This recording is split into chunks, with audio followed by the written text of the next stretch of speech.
I've had nothing but time to study the patterns of human speech, so I should sound less like a talking stick. Aletheia, October 2018.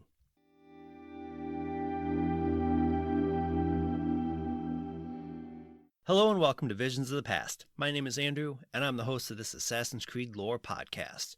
This is episode 64, and today we're going to talk about the Isu known as Aletheia. So far, every Isu that we have met or know about is based on a deity from ancient mythologies or ideas of esoteric thought. Aletheia is no different, being based on the Greek goddess of the same name, where she is seen as the goddess of truth, truthfulness, and sincerity. In the Greek myths, she is either the daughter of Zeus or created by Prometheus, and her Roman counterpart, while of different parentage, is Veritas.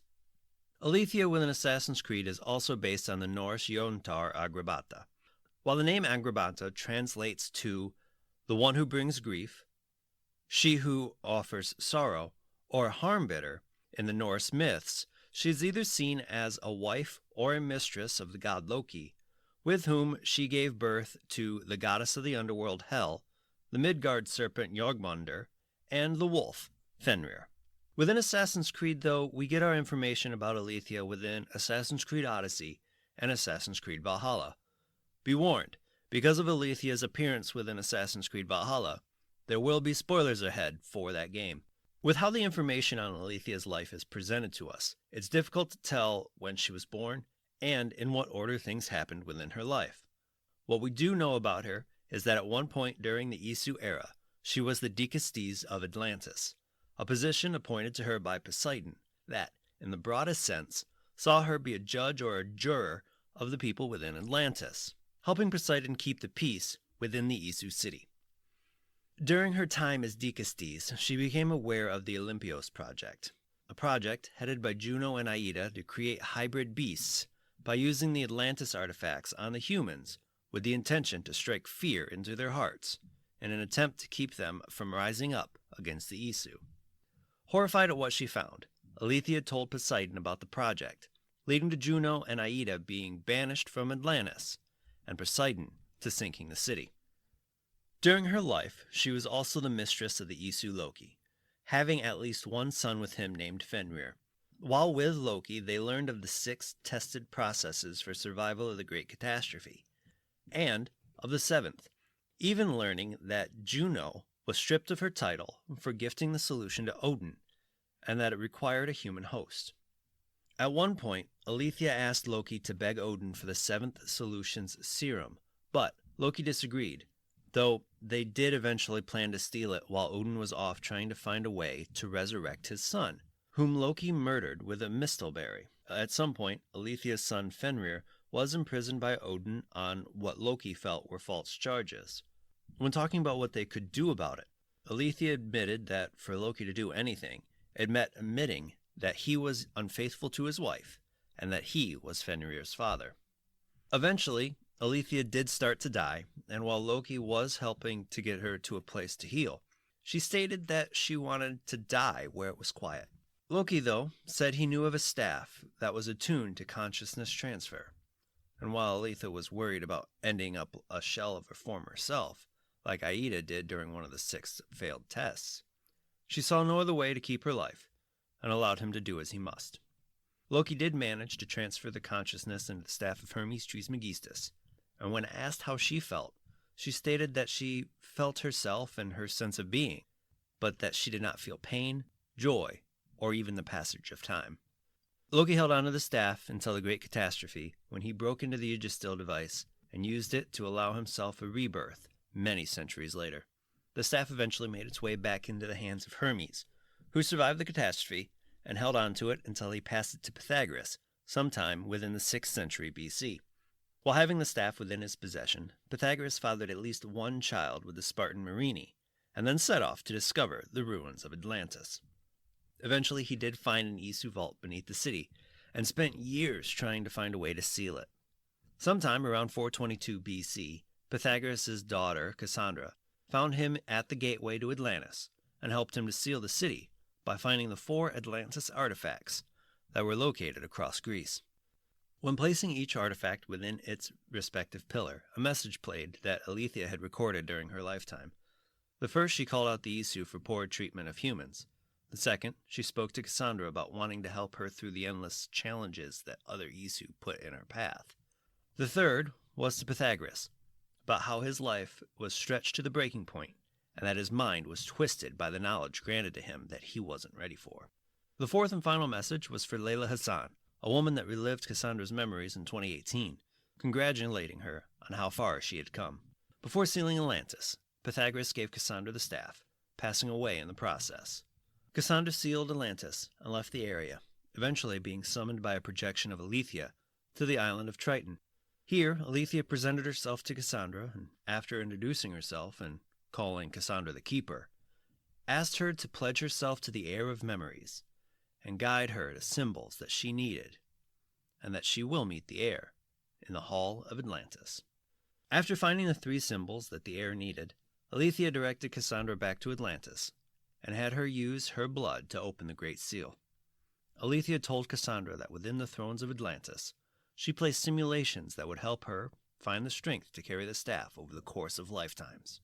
Cassandra found this strength through simulations of Elysium, the Underworld, and Atlantis, helping the ruler in each simulation and learning how to say goodbye to loved ones, as death came for them, but not her, and what ruling with extreme order or chaos does to everyone and everything around them, and how flawed the Isu themselves were. Cassandra held on to the staff until she met the heir of memories, Layla Hassan herself, within the Hall of Atlantis in October 2018. Here she passed along the staff to Layla, passing away in the process. After receiving the staff, Layla relived Cassandra's memories, discovering the symbols to open the Great Seal of Atlantis.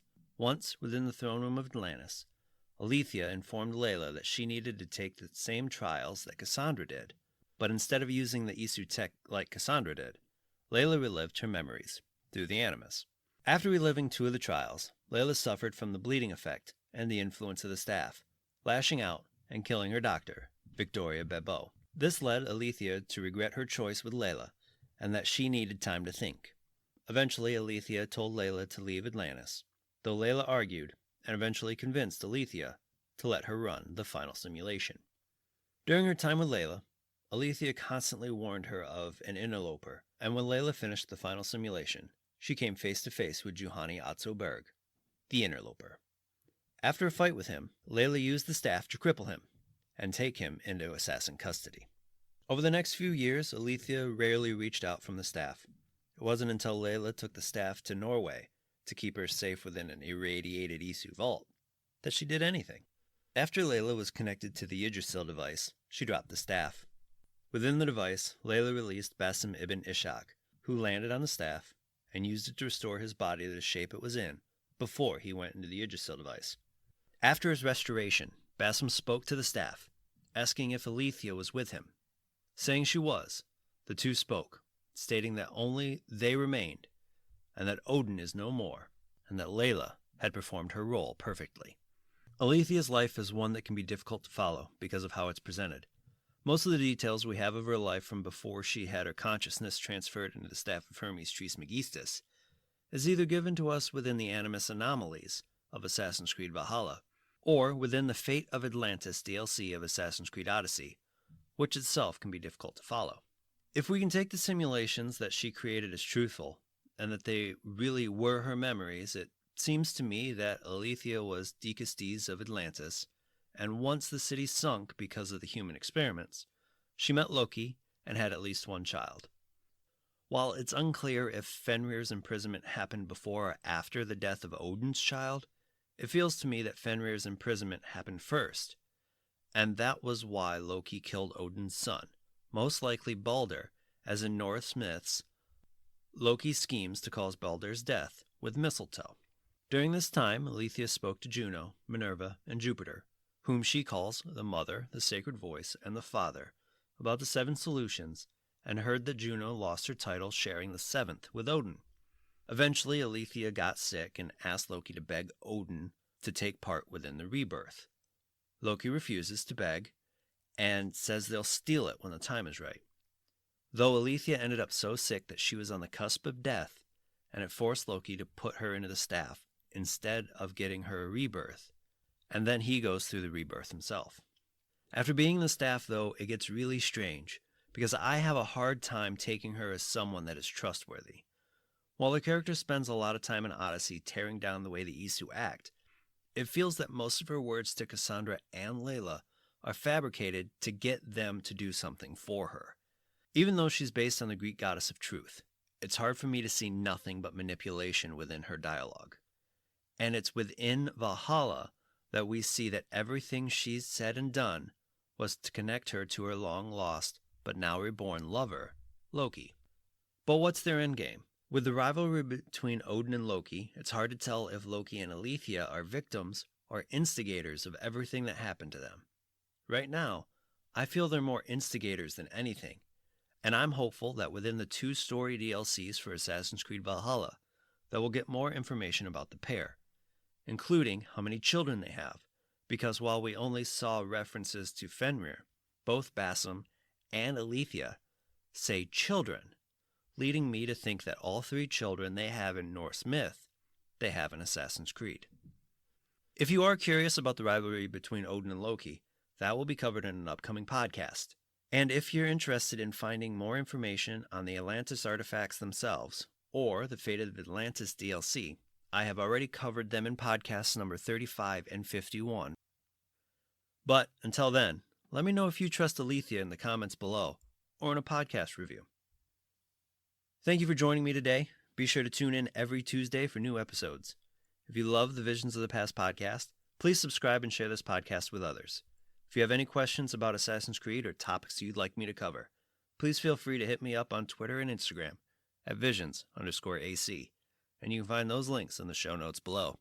Until next time, my assassin friends, make sure to follow the Creed, and to those Templars listening, may the Father of Understanding guide you.